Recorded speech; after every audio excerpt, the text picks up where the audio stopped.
I take what I learned early on in the Nurse Coach Collective that many people overestimate what they can do in 1 year, but underestimate what they can do in 3. I take that reminder a lot, and I will check in with myself about what's priority. Nurses and nurse coaches, welcome back to the Nurse Coach Collective podcast. I'm your host, Heather. If you've ever wondered how to balance it all, be a nurse coach, a mom, an entrepreneur, host workshops, maybe write a book too, then you're going to want to join me today for a conversation with nurse coach Jenna Hardcastle. Jenna is a multifaceted wellness enthusiast who teaches yoga, hosts breathwork workshops, educates about the nervous system, and co-hosts mindful medicine retreats. She also works part-time at a naturopathic medical clinic with one foot in helping patients get to the root of chronic illness and the other in guiding people towards wellness through mind, body, and spirit connection. Jenna, welcome. Hey, thank you for that intro. It feels so surreal to be in the position that I once looked up to. It feels like such a privilege. Let's go back in time to past life Jenna. Where were you? What were you doing? And who were you looking up to? 3 or 4 years ago now, like around COVID times, and I was starting the Nurse Coach Collective, just starting my journey, and looking up to you and Peter and going to the Nurse Coach conference and like seeing the people on stage and you having conversations with them. I so desperately wanted to be one of those people.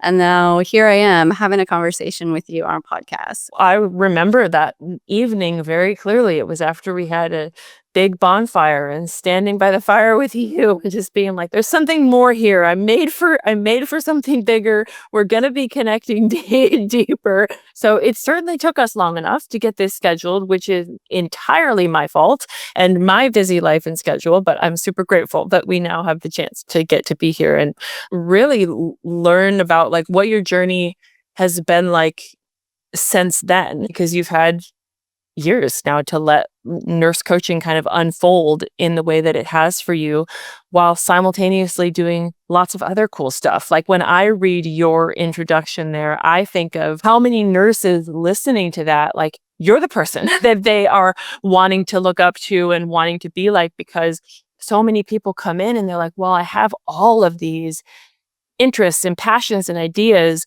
How do I bring in yoga? How do I bring in breath work? How do I bring in retreats? And it all feels kind of impossible or like a pipe dream or like, well, maybe that person can do it, but I could never do it. Tell me how things have unfolded since that evening, since that one romantic evening around the fire. Magic. When I think about the best things about nurse coaching and being a nurse and the hardest parts about being a nurse and a nurse coach is I want to be able to do it all. I get so excited about various things, and the hardest part is being patient and knowing that I can have it all, I can do it all, just not all at once, has really given me permission to let it unfold organically and naturally. And the more I tried to push things to happen, the harder it got. Just simply declaring like, I want to do this, and then allowing time for it to pass so it can unfold and then come to me kind of organically has just really been my process that seems to work. You make that real for me. Like what is something or some things that you were like, I want to be doing this. I want to be doing this all at once. But then how did you have to detangle that and take it more slowly or let it to evolve more organically? The balance between nurse and mom has really made me have to do that because I want to be a present parent. And I wanted to also be a successful entrepreneur. I wanted to build my practice. I wanted to still be a nurse and still do some stuff in the procedural realm. I wanted to teach yoga. I wanted to, once I started learning about the nervous system, I wanted to do nervous system education, really taking those in bite-sized pieces rather than flooding it all at once. It first started with, okay, I'm going to build my private practice. I'm going to build my website. I'm going to put myself out there. I'm going to start seeing one coaching client and then potentially two. I want to teach yoga again. Okay, let's reach out to my yoga community and see if there's an opportunity. And it didn't come right away. But then an opportunity came my way to, hey, this class is opening up. Would you like to teach it? Yes. I then got Breathwork certified because that was super passionate for me or super healing for me. And then I wanted to start teaching workshops. And so I did some messy action and I co-partnered with a nurse practitioner who also does similar work. And we did a workshop together. And then they just started building on top of that. It's a lot of messy action and outreach. Messy action is a term that a lot of people use inside of the coaching world. What about it feels messy? Was it truly messy? Did you fall on your face? Did you make big mistakes? Were there epic failures? Or does messy action just get equated with like, do something, do anything? What does that mean for you in your journey? No, it wasn't messy. It worked out great, but it felt really messy. It felt like things were not buttoned up the way a expert or a seasoned professional would feel, at least how I have felt as a seasoned nurse. I guess the messiness just allows me to feel a little bit better when entering psych. It doesn't have to be perfect. It doesn't even have to be like great. It just has to happen. Yeah. Does it still feel messy? I know my answer. I would say yes. It still feels messy, but the repetition makes it feel more accessible and easier to jump in. Interesting. That's a good point. Like the repetition in terms of like just doing it, being fearless, getting that practice of just like jumping in, moving quickly, trying stuff on. Is that what you mean? Yeah. I think it feels messy almost every single day. And not just in business, not just in nurse coaching, like in life, in parenting, in motherhood. And that used to be something that was really terrifying. I mean, you're far more seasoned of a bedside nurse than I ever was. And I remember constantly looking up and being like, is there ever going to be that point where I get to the place that it doesn't feel messy? It feels easy. I feel confident every day. I know what's coming. And I don't know, maybe I could have stayed bedside for decades, and I'm not convinced that it would have come, because to this day in my practice, things feel messy, things surprise me. But if they didn't, I think it would be pretty boring. It's usually like my check or entrance into like, okay, what's next? If I'm feeling a little bored or I'm feeling like this is coming too easily, it's like, okay, I need to stretch myself a little further. I need to learn a little bit more. I'm catching myself as I'm saying that because my need or want to continue to grow, continue to develop also makes that bar feel like it's never reachable because I always keep raising it. And so I'm also on the journey of giving myself permission to like just be and just like let it be messy, let it be present, let it be whatever it is so that I don't get 10 years down my nurse coach career and we're like, where did it all go? Yeah, it's almost like what we teach and what we live and breathe as nurse coaches, which is that unattachment from the outcome. We can have our goals, we can set our sights high, and we should keep having that bar that raises and raises, because as we grow and evolve and become new people, our sights are going to shift and change and, move onward and upward. And yet, if we get caught in that trap and we like create our own little rat race in our own little mind or entrepreneurial world, then yeah, we look back 10 years from now and we're like, where did it all go and what happened? And that's not just true for business and for our nurse coaching roles, but like for life. Nothing is a greater indicator of a passage of time than watching our littles grow up. And the last thing I want to do is look back and be like, oh man, I forgot to be in that moment. So maybe that's a great question. It's like, so how do you just be? What helps you to just give yourself that permission and be? Breathwork has been insurmountable to learn how to be present and also to learn how to feel. I feel so comfortable in my head, but learning how to be present with what's in my body and not just be present with it, allow it to be okay, with how uncomfortable it feels, how comfortable it feels. So much of what I'm talking about right now is what I talk about in my book. And like the hardest part, like now being an author, is like continuously practicing what I preach. And yes, I teach all this stuff, I practice all this stuff. It doesn't make it any easier. Just learning to be with my body, creating rituals, creating practices, creating then habits to be with myself in all of its complexity. Okay, hold on. Let's back up and have you officially and formally introduce your book, because that is something that I did not do when I introduced you. What's it called? When's it coming out? And yeah, tell us a little bit more about that. It's called The Human Beneath the Hero: Finding Balance Between Self-Care and Other Care. And it has been my journey, somewhat of a memoir and somewhat of a guidebook, not only coming from a background of firefighters, entering into nursing, then kind of what I've learned along the way and what I encourage other people to embody. And I also point out struggles or pitfalls within the culture and the system. You've shared with me before that something that you're passionate about is like thinking back on all of those things that you wish you had learned sooner, whether it's like in your life or inside of the nursing world. Is the book in some way like meant to speak back to your younger self or nurses who are in that entry level world and kind of giving them what you wish you had?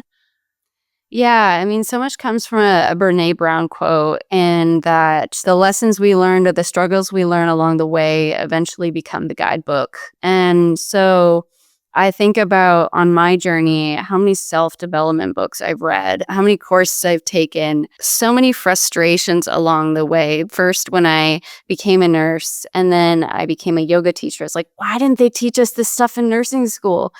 And then I became a nurse coach, and I was like, why don't they teach us this stuff in nursing school? All the stuff I've learned about nervous system work. I'd read all these self-development books, but none of them were geared towards healthcare professionals or people in the service industry. And so I'm like, well, I guess I'll write one. There it is. And that's awesome, because I think that anytime we can find something that we want and we wonder, why didn't this happen? Why doesn't this exist? It can be really easy to then get caught up in that question alone. Like, why doesn't this thing exist? I really want to see this thing, but it doesn't exist. So that sucks, right? We kind of throw up our hands. And I see nurses do this all the time. There's something that they're frustrated with, or they want something to change. The system is broken, right? That sucks. We're going to complain about it. We're going to throw up our hands.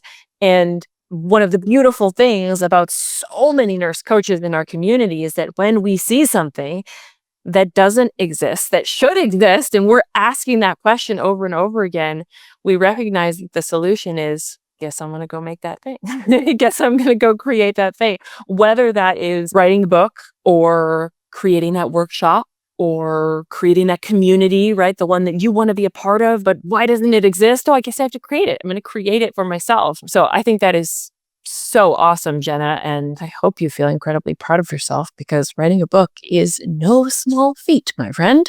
I mean, the idea came to me when I was on maternity leave. This like layout of, okay, I have enough content. I could write a 10-chapter book, and then using my coaching skills to then coach myself, and then also having support say, okay, we're going to create a plan and we're going to write 1 chapter a month. And then in close to a year from now, I'll have a whole book. And now we're at the end of that where it's going to be published. You get to walk around adding to your list, adding to your title of credentials and accolades, a published book author. Were you able to mostly stick to that schedule of a chapter a month?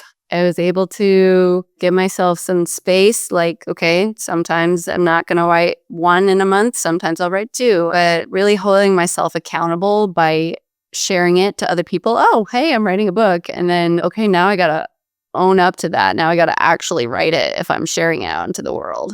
Yeah, great strategy. I love that. I love that that nurse coaching strategy is like, how can I create accountability for myself? And often that can be such a powerful way, right? You go out and you make that declaration. And sometimes we do that for ourselves, right? We create our own mantras or we write things down, write our letters of intention to ourselves. And sometimes it's at putting it out there externally, right? Nope. Well, now I told people, so now I got to do this thing. Actually, that's the way that the Nurse Coach Collective was born. Is we started to talk about the program and offer and sell the program before it was done. And I remember having a call way back when, almost a decade ago, with the very first person who ended up getting off that phone call and being like, this is a total no-brainer. I'm going to sign up for this course. Signed up, paid us money. And Peter and I looked at each other and we had that moment of like, okay. So we said it. We put it out. We put it out into the universe and made the declaration. Now we got to do it. Now we got to finish this thing up. I love that as a wonderful nurse coaching technique that we can always use to help our clients and also ourselves. I didn't know that. So that feels so cool.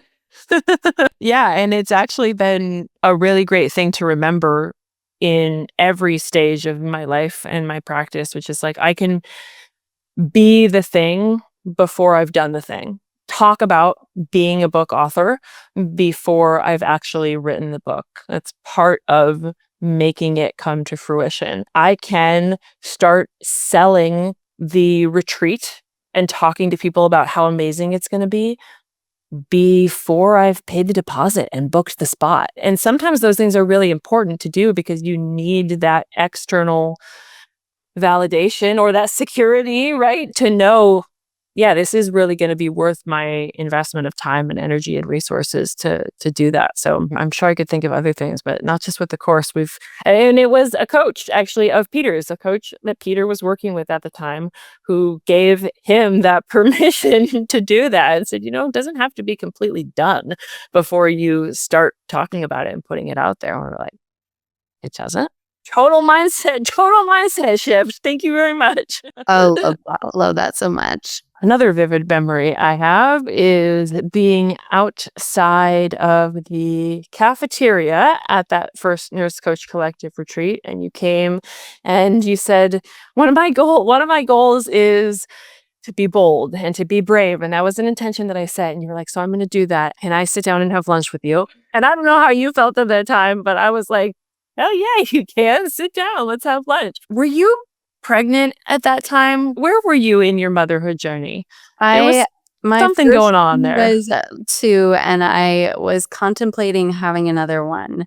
Okay. And I got pregnant shortly after that and had a miscarriage, which has been another part of my journey. And since then, I have my rainbow baby, who's now 17 months. Those are my kids. I've got a 5.5-year-old and a 17-month-old. Okay, so what I was remembering was you being, I think, in the throes of like the next chapter of my life, I think wants to include a second child. And how do I balance all of that with all of these goals and wanting to do everything, right? That's also another piece of wanting to do it all, like not just as a nurse and a nurse coach and an entrepreneur, but like wanting to do it all as a human and a woman and a mom, not just any mom, like a great mom who is really present. Thanks for sharing that. Peter and I went through our own experience with that. And now we are just very close. I don't know if you can see this. Very close to welcoming. Sometimes I wear black and you can't really tell. I'm like, no, it's huge. Let me turn sideways. Welcoming in our own rainbow baby. And this one's a little girl. So I'm very excited. So happy. That has just been such, like, kids are just the best teachers. And that loss that I went through gave me a whole nother experience of what anger was, what it felt like to be stuck in grief. I would seek out coaches and I was not ready to be coached. I was just so stuck in grief that I just needed support. And that's kind of how mindful medicine retreats started to be born, because ketamine was a very supportive thing for me. And so now I host medicine retreats with a nurse practitioner who prescribes the ketamine. I do the yoga and the breath work, and then also support the ketamine administration. Really just going through my own process, I grew out of that a better person, a better mom, a better nurse, and just like the really hard stuff. Now I can see like when I'm in those hard moments, like, okay, this is just a storm. This is not forever. This is a storm cloud that's passing over me. Do you talk about that side of things, that side of your practice in your book as well? I do. It's very inclusive about all kinds of things like strength and vulnerability, presence, doing the inner work, the power of gratitude, just really involves and invites the complexity of human beings and human nature, and to not only recognize the complexity of the people that we care for, but also realize the complexity of ourselves and to honor that and to just allow ourselves to be human throughout the whole process. Even when you were in a place of seeking support or seeking coaching, you weren't actually ready for coaching. Like, you didn't actually want that in that moment of grief. And maybe it's grief at one point or any other kind of challenge or struggle. And that's really important for us to know about ourselves, to be able to assess, like, when is that type of support beneficial for me and when is it not? And also for us to be able to help our clients with, because sometimes we work with people and they keep showing up, right? Session after session, and yet progress isn't being made. And so having that personal experience to be able to untangle, okay, is there something that we're not doing inside of our coaching relationship that's not working for you? Or are you in a place in your life where this is not the moment for coaching? And then if so, that's totally fine. So then what else can we bring in to support you with your growth or with your healing or whatever it is that you're going through? I think we don't talk about that side of things very often. We tend to say, coaching is for everybody and everyone can benefit from a coach, which is true. I believe that side of things too.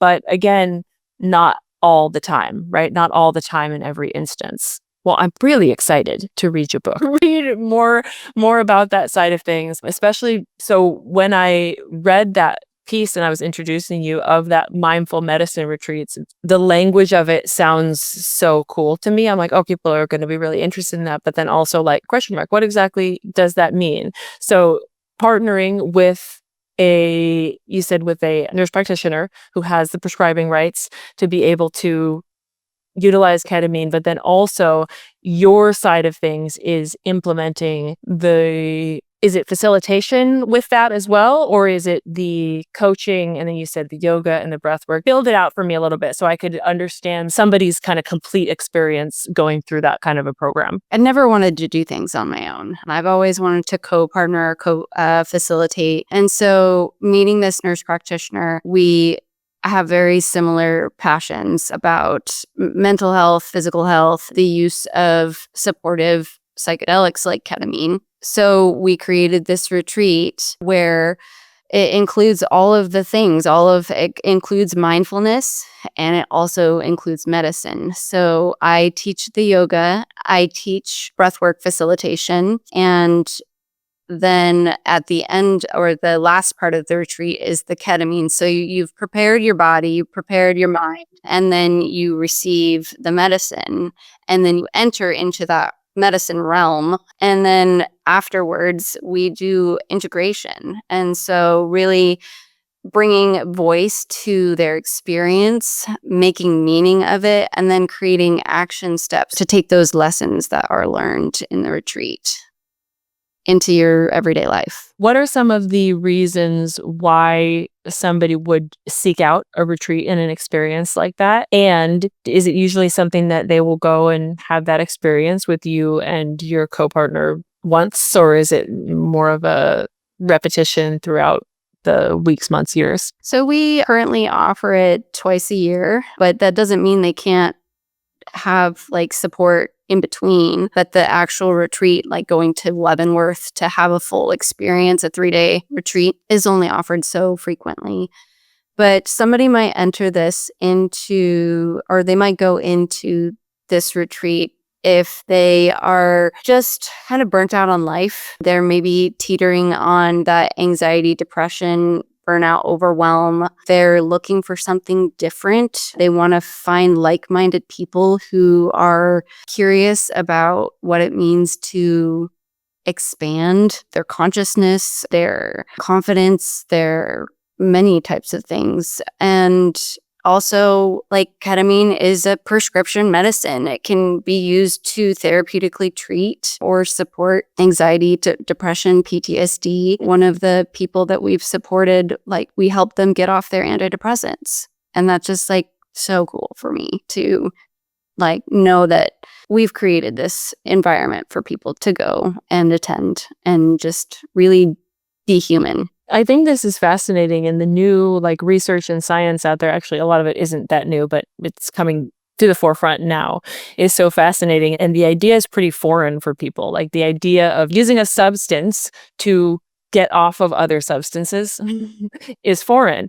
Or like with addiction, it can have really powerful effects. So using a substance to stop being addicted to other substances, it's almost like backwards in the mind. Can you share anything about like the science side of it? Ketamine is in the realm of psychedelic medicine. As a nurse, like, I work in the legal realm. And so some of the other things that were original medicines, like psilocybin and cannabis and things like that, it kind of taps into that realm of having an expanded experience while also really taking down walls that we have created. It's like ketamine is a dissociative anesthetic. And so it takes down the walls that we've created and allows us to be fully present. That is so hard for so many people to access without something to help them get there. Another cool piece to ketamine is that it helps build new neural pathways. I love the analogy of a fresh coat of powder or snow over a ski mountain.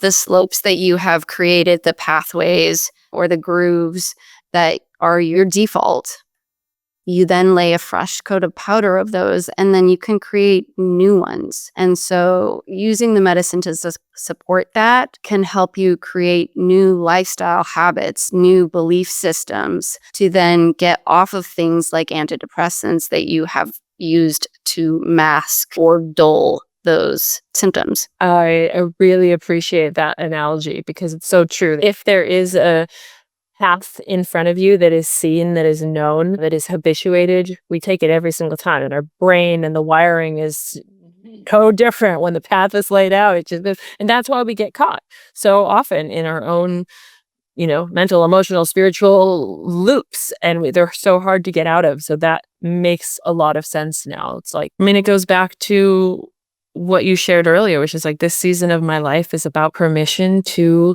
be where I am and take things as they come and create new paths without getting stuck in all the same loops. So without needing to do everything all at once, but really being present. So that's a really cool parallel. Thank you. Thanks for explaining that. I think it's important to understand from the nurse side, a little bit of the science side as well, especially because I guess depending on what setting you've worked in, some nurses like know ketamine intimately through, I think Peter said his initial introduction to that was just as an ER nurse. And that was, excuse me if I'm misquoting this and this is not accurate, but one of the safe things that he was able to give for like pediatric patients or something. So then to like reframe it in your brain is like, nope, this is not just for that use, but there's also all these other really different uses. Allowing myself to be a human being and not a human doing has been a big part of my nurse and many other hats that I wear journey. Do you think that reading your book will help other people to do that, to be more and to get out of that doing trap? I think so, because I not only share my experience, there are other people that I interview that share their experience. Several of them are nurse coaches, and I include tools for integration within each chapter to really just support the process. You really are demonstrating somebody who is able to have so many different interests and passions and integrate them in a really unique way And it's clear from just spending time with you and talking to you, like, you do have a presence about you. You do have a certain way of being. It's not like wrapped up in I'm doing all of these things, but it's very grounding. It makes me feel good to talk to you. Yay! Thanks. I think the final piece I wanted to talk about with you, because I know that motherhood is such an important part of your journey and you do have your two littles. How do you create balance between doing all of this and being the kind of mom that you want to be? And what kind of words of wisdom would you give to the so many other nurses and nurse coaches out there who are like in that place where you were when you sat down with me for lunch that day, of being like, how can I be the best version of myself in both of these different worlds, like the personal and the professional? I take what I learned early on in the Nurse Coach Collective, that many people overestimate what they can do in 1 year, but underestimate what they can do in 3. I take that reminder a lot, and I will check in with myself about what's priority. Being mom is number 1 priority. And so I then create a balance for myself in a 100% scale or a whole scale and say, okay, I want to be 80% mom and 20% entrepreneur right now. Or I want to be 60% mom and 20% or 40% entrepreneur. And let that scale change, really just over time, just checking in, like, okay, who do I want to show up as in this moment, in this season, and knowing that I have 100% to give. Where do I want to divide that? Yeah, I think that's literally like the exact question that I'm asking myself as my life is about to flip from mom of 1 to mom of 2. And that's a super important reminder that I'm not asking myself forever, like, hey, what percent mom do I want to be? I'm asking myself in this season of life, what amount do I want to dedicate to this part of my identity? And what amount do I want to dedicate here? And obviously, it's not just work and kids, right? There's also 17,000 other things that take up our percentages. But being reminded that it's all ever changing, and that reevaluation process of checking in and being like, okay, now what do I have to give? Now where do I want this to go? I got my homework tonight, Jenna. Thanks. You always got to leave with an action step. I have mine, and I think that's a great action step for anybody listening, is like, even if you're not trying to balance between work and family, but there's all balance, right? Doesn't every single client that you have ever worked with come to you and something that they want on their list is just more balance between all the things in their life. So like, yeah, let's take some time together collectively to tease that apart and be like, not just what can I dedicate what percentage to, but what do I really want? How do I want to divide my energy and my resources? Jenna, is there anything else on your mind and your heart that you wanted to make sure that you get to utilize this space for before we close out? I think if we just all, like, just you and me together and all the people listening, if we just took a moment to take a breath, I feel like we can talk for days and there's always things to intellectualize and tease out, but just to be and to anchor to what keeps us alive, that would be super cool. Do you want to guide us through a breath or two? Yeah, I love it, this 3-part breath. So allowing yourself to just wiggle a little bit in your seat or however you're seated, however you are, and just take a full breath in through your nose. Open your mouth, release. Again, full breath in. HA, let it go. And again, a full breath in through the nose. And when you reach the top, take another sip of air and hold it. Hold it for 10, 9, 8, 7, 6, 5, 4, 3, 2, 1. Slow breath out.